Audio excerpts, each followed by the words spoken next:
안녕하세요. 금주 355일차 타임워너입니다. 오늘은 12월 13일 금요일입니다. 여러분 금주 즐겁게 잘 하고 계시죠? 오늘은 알코올依存에서 벗어나는 삶의 방식 세 번째 시간으로 금주를 준비하는 과정 중에 하나인 금주 계획을 세우는 방법에 대해서 말씀드리도록 하겠습니다. 많은 분들이 금주를 시도하지만 금주를 계획하고 시작하시는 분들은 많지 않습니다. 대부분은 계획 없이 즉흥적으로 금주를 결심하고 시작하게 됩니다.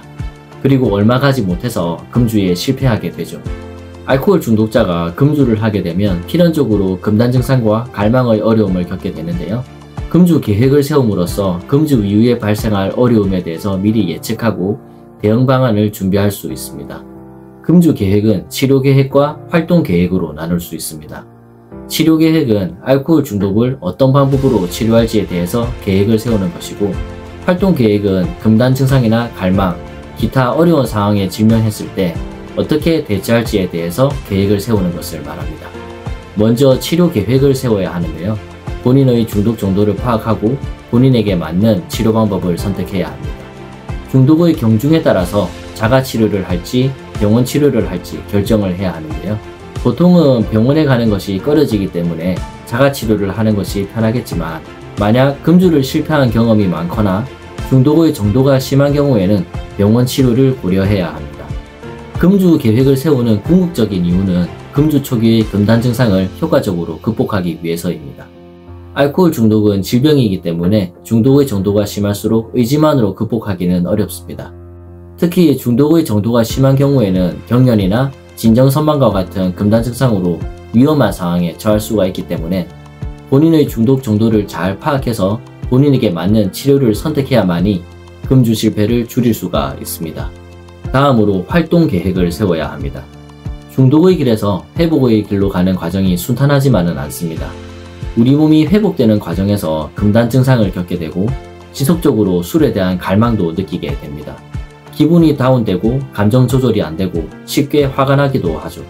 거의 매일 해오던 술 마시는 일을 하지 않다 보니 그 시간에 뭘 해야 할지도 모르겠고 비는 시간들이 공허하게 느껴지기도 합니다.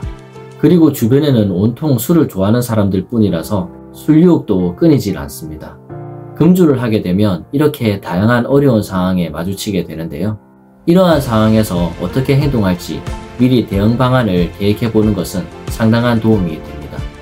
금주에 도움이 될 만한 책이나 영상을 찾아보고, 마음이 힘들 때 위안을 얻을 수 있는 나만의 장소를 만들고 공허함을 느끼지 않도록 새로운 취미를 찾는 등의 활동 계획을 세우게 되면 금주 이후에 겪게 될 어려운 상황을 조금은 편안하게 받아들일 수 있게 됩니다. 활동 계획은 금주를 진행하면서 수정하고 보완하고 추가하는 것이 필요한데요. 활동 계획이 다양하고 많을수록 어려움의 강도는 낮아지게 됩니다. 오늘은 금주를 계획하는 방법에 대해서 말씀드렸는데요.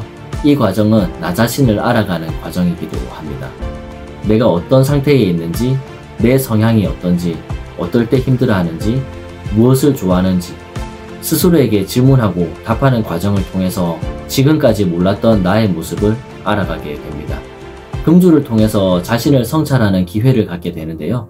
금주 계획을 세우는 이 과정이 성찰의 출발점이라 볼 수 있겠네요.